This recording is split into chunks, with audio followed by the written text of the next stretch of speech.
Joining us this morning is Dina Rovner. She is legal advisor for UN Watch. Dina, good morning. Thanks for joining us again. How are you?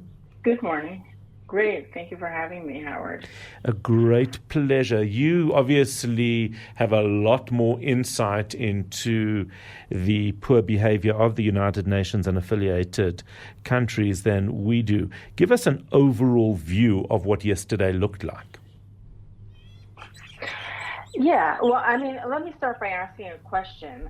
How can we actually take anything the United Nations says or does on anti-Semitism seriously when in the face of the worst explosion of anti-Semitism in recent memory, not only have they been silent, but they've actually been fanning the flames. And I think that's kind of what you alluded to. You know, the UN has UNRWA, this agency that's a hotbed of anti-Semitism. It employs terrorists. It produces terrorists. It teaches glorification of terrorism. And yet Antonio Guterres and Philippe Lazzarini and the top UN officials, they only defend UNRWA. Then you have UN officials every day applying double standards towards Israel, these false moral equivalencies, equating Israeli actions in self-defense to vile Hamas terrorism. And then you have the UN's own officials, people like Francesca Albanese, who have been condemned for anti-Semitism by 4 countries. And yet the UN itself has never publicly called her out on that. So I think that when we look at Holocaust Remembrance Day at the United Nations, they produce this nice ceremony and it's all very nice, but that's one day a year. What are they doing the rest of the year? Yeah, and in fact, quite the opposite is what they're doing the rest of the year. Why don't they call out somebody like Francesca Albanese? Is it because their structures are just clumsy and cumbersome, or is, as well as the same question could be asked around UNRWA, or is it because there is a very, very deliberate and overt focus on and hatred towards Jews? It's hard to say what the real reason for that is. The former U.S. envoy on anti-Semitism, Deborah Lipstadt, had said that in private, Antonio Guterres had called Francesca Albanese a horrible person. But he should come out that doesn't help. Condemn her when she's comparing, Israel to the Nazis. And the fact that he doesn't, I think it shows some kind of systemic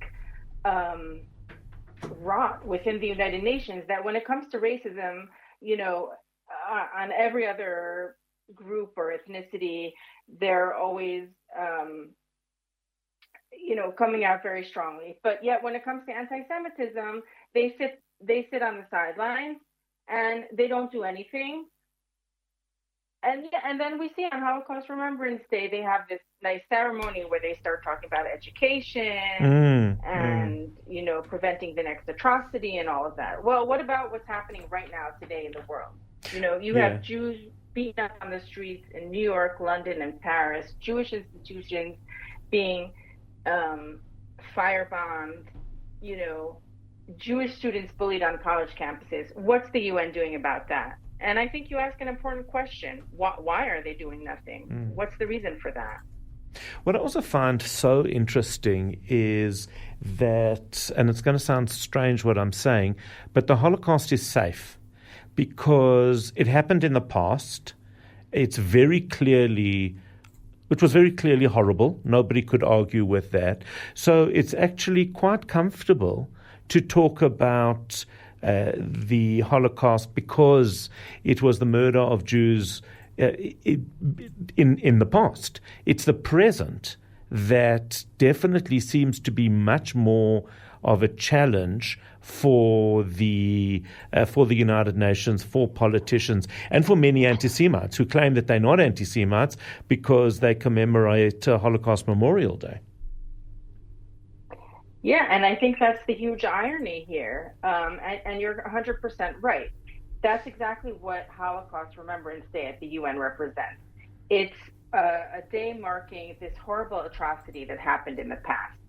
But then when you have a country like South Africa, for example, coming to a UN institution, the International Court of Justice, and flipping that narrative, accusing Israel of genocide against the Palestinians, when actually what happened on October 7th is the Hamas genocide against Israel. And yet the UN allows this to happen, and they don't even call it out, they refuse to even say that the Hamas attack on October 7th was genocidal. And they allow these institutions and officials to be co-opted by anti-Semitism. In terms of UN Watch, obviously there's even been some interesting comments by South African politicians. It's clearly the anger that you are seeing towards the organization must mean that you're doing something. What are it means you're doing something right. What do you see as your main function? Sure. I mean, UN Watch's mission is to hold the UN accountable to its charter. And part of that includes fighting for human rights at the UN, fighting for the true victims and against dictatorships, and fighting against the double standards, the anti-Israel discrimination at the UN. And what we see, we've accomplished a lot in the past year on UNRWA especially.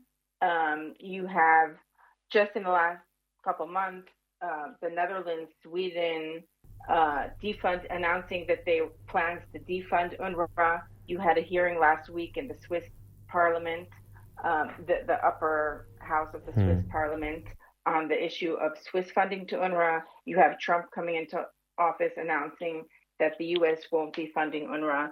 And so I think we've seen a lot going on there. Also with Francesca Albanese, we've been calling her out day and night. Our work definitely contributed to the fact that 4 countries condemned her for anti-Semitism, and she doesn't like us, which we take that as a huge compliment. Absolutely. That our work is succeeding. So absolutely. Well, just keep up the amazing work that you're doing.